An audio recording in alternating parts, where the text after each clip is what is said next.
সকলকে নমস্কার। পরমেশ্বর পিতা ধন্যবাদ করব, মহান খ্রিস্ট যিশুকে করব অসংখ্য ধন্যবাদ। পরমেশ্বর পিতা নাম তো মনসা রায়, এসেছি তো হুগলি জেলা তাঁতিশাল গ্রাম থেকে। পরমেশ্বর পিতা যেমন সবার জীবনে সাক্ষী করেছে, আমার জীবনে তো সাক্ষী করেছে। আমার ঘাড় থেকে মাথা পর্যন্ত এত এই শিরার মধ্যে যন্ত্রণা হতো কি ডাক্তারের ব্যবস্থায় যেও কিন্তু আমি সুস্থতার জীবন পাইনি। আমি কিন্তু যন্ত্রণা হতো, কিন্তু আমি যন্ত্রণা ওষুধ খেয়েও কিন্তু সেই যন্ত্রণা কমতো নি। সেই বিছনা সহ্য হয়ে গেছিল, একদিকটা একটা পাড় হাত আমার প্যারালিসিস হয়ে গেছিল, কিন্তু আমি সুস্থতার জীবন পাইনি। আমি সেই বিছনায় পড়ে থাকতো না, আমার কর্মও করতে পারতো নি, কিন্তু আমি রান্নাও করতে পারতো নি, আমার সংসারে কাজও করতে পারতো নি। আমার দাদা ভাই আমাকে সব সাহায্য করতো, রান্না করে দিত। আমার নিজের যে পোশাকটা পরবো সেটাও আমি করতে পারতাম না, আমি অন্যের সাহায্য নিতে হতো। কি আমি যে বসবো যে উঠে আমি বসতেও পারতাম না। দাদা ভাই আমাকে বস করে দিলে আমি বসতে পারতাম, না আমি বসতে পারতাম না। এই যে মহান কাজটা কে করতে পারে? সেই পরমেশ্বর পিতা যিশু গুরু। এক দিদি ভাইয়ের দ্বারা আমি এই পরমেশ্বর পিতার সুসমাচার পাই। সেই দিদি ভাই আমাকে বলেছিল যে সবাই যখন সুস্থ হচ্ছে তুমিও সুস্থ হবে।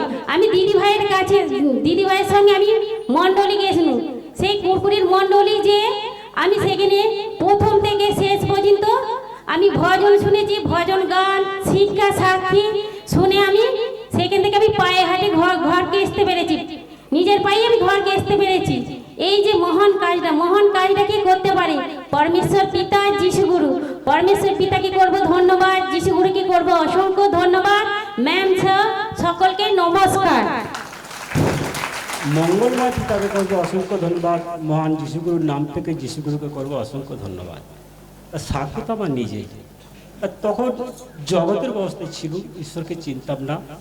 মোটর সাইকেল থেকে পড়ে গিয়ে আমার ডান পায়ে চেটো পায়ের হাড়ে 3 জায়গায় চিটফাট হয়ে যায়। আর তখন ডাক্তারি ব্যবস্থায় গিয়েছিল। ডাক্তারি ব্যবস্থায় যাওয়ায় ডাক্তারবাবুরা পায়ে প্লাস্টার করলো। 1 মাস প্লাস্টার ছিল। 1 মাস প্লাস্টার থাকার পর প্লাস্টার কাটলো, কেটে এক্সরা করানো হলো। তা এক্সরা করার পর এক্সরা দেখি যে পায়ের চিটফাট জোরে নেই। তখন ডাক্তারবাবু বললেন যে এ পায়ে যে চিটফাটের মুখে মাংস গজিয়ে গেছে, হাঁটা চলা করলে পা চিটফাটটা বেড়ে যাবে, আর যদি পা রেস্ট নিয়ে বসে থাকা হয় তাহলে পা সুন্দর থাকবে। তা আমি খুব হতাশ হয়ে গিয়েছিলাম যে আমি তো কিভাবে কর্ম করবো, হাঁটাচলা না করতে পারলে আমার তো খুবই অসুবিধা হবে, খুবই কষ্টের মধ্যে ছিল। তাই নিজেকে সুস্থ করার জন্য বহু ডাক্তারখানা গিয়েছিলাম, বহু বড় বড় হাড়ের ডাক্তারের পরামর্শ নিয়েছিলাম যে যাতে আরেকবার প্লাস্টার করা যায়, কিন্তু তারাও এই কথাই বলেছিল যে ওখানটা আর প্লাস্টার করা যাবে না, কারণ মাংসটা গজিয়ে গেছে। ঠিক এই অবস্থায় পা নিয়ে খুব কষ্টের মধ্যে ছিল।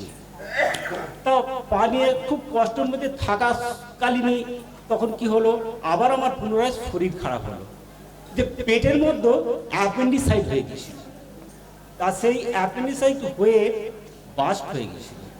তা সে বাস্ট হয়ে গিয়ে সেখান থেকে পুঁজরক্ত গোটা পেটের মধ্যে ছড়িয়ে পড়েছিল।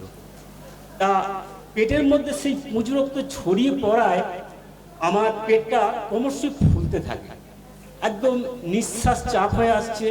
এমন অবস্থায় আমার স্ত্রী আমাকে আরামবাগে ডাক্তারখানা নিয়ে গিয়েছিল, এবং সেখানে ডাক্তারবাবুরা দেখেই বললো যে একে সঙ্গে সঙ্গে আলট্রাসোনোগ্রাফি করতে হবে। তা আলট্রাসোনোগ্রাফি করার পরে কি বললো যে অ্যাপেন্ডিক্সটা বাস্ট হয়েছে, একে এমার্জেন্সি অপারেশন করতে হবে। যদি 24 ঘন্টার মধ্যে অপারেশন না করা যায় তাহলে তুমি মারা যাবে। আমার মুখের সামনেই কথাটা বলে দিল। তা ওখান থেকে আরামবাগ থেকে তখন কি করেছিল, আমাকে কলকাতায় চিত্তরঞ্জন মেডিকেলে নিয়ে যাওয়া হয়েছিল। তা চিত্তরঞ্জন মেডিকেলে সেখানে রাত্রি 12টার সময় নিয়ে গিয়ে পৌঁছেছিল, এবং তারা রাত্রি অপারেশন করেছিল। তা অপারেশন করে এতটাই বড় অপারেশন করতে হয়েছিল যে পেটের মধ্যে 17খানা সেলাই দিতে হয়েছিল। সেই 17খানা সেলাই দিয়ে অপারেশন শেষ করলো। তারপরেতে আমি ওখানে ভর্তি 4 দিন 5 দিন ভর্তি ছিলাম। 5 দিন পরে আমাকে ছুটি দিল। তা ছুটি হয়ে বাড়ি আসার পর আমি বহু সমস্যা দেখতে পাচ্ছিল, যে পেটের সেলাইগুলো কি হচ্ছিল, একটু একটু করে ফুলে উঠছিল, খুব যন্ত্রণা হচ্ছিল, এধারে তো পায়ে চিরফাট যন্ত্রণা রয়েছে, আবার পেটের মধ্যে যন্ত্রণা হচ্ছিল, খুব হতাশ হয়ে পড়েছিল যে আমি কোথাও গিয়ে কি সুস্থ হতে পারবো নি, তা কেউ কি নেই। তা তখন আমার দিদি ভাইয়ের যে কষ্টটা ছিল, মানে আমার স্ত্রীর যে কষ্টটা ছিল, ওনার একটা সাইড প্যারালাইজড হয়ে গিয়েছিল, একটা হাত একটা পা প্যারালাইজড হয়ে গিয়েছিল, হাঁটতে পারতো না, চলতে পারতো না, ওঠার মতন কোনো ক্ষমতাই থাকে না। তা বিছানা সহ্য হয়ে গিয়েছিল। এক দিদি ভাইয়ের দ্বারা ঈশ্বরের সুসমাচার পায় এবং সেই ঈশ্বরের স্থানে যাওয়ায় উনি সুস্থতা পেয়েছিলেন। তা আমি হসপিটাল থেকে আসার পরে যখন ওই রকম খুব কষ্ট পেতে থাকতাম, হাঁটা চলা করতে পারতাম না, পায়ে লাগতো, তখন আমাকে আমার স্ত্রী বারবার বলেছে যে তুমি ঈশ্বরের স্থানে চলো, সেখানে গেলে সুস্থ হয়ে যাবে। তখনও আমি ঈশ্বরকে ঠিক বুঝে উঠতে পারিনি।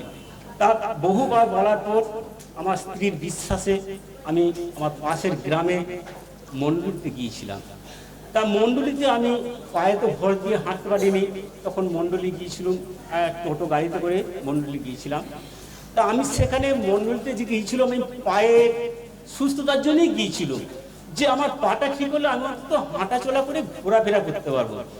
তা ঈশ্বর এতই মহান যে আমি সেই মণ্ডলীতে গিয়ে ঈশ্বরের বাক্য বচন শোনাতে আমার সেখান থেকে পাটা সুন্দর হয়ে যায়। আমি টোটো গাড়িতে গিয়েছিলাম, সেখান থেকে আমি পায়ে হেঁটে বাড়ি আসতে পেরেছিলাম, এবং পায়ে হেঁটে বাড়ি আসাতে তারপর দেখা গেল যে আমার যে পেটের যে সেলাইগুলোর সমস্যা ছিল, সেই সমস্ত সমস্যাগুলো দেখলাম আস্তে আস্তে সুন্দর হয়ে গেছে। এই যে মহান কাজ পরমেশ্বর পিতা ছাড়া আর কারো পক্ষে সম্ভব নয়।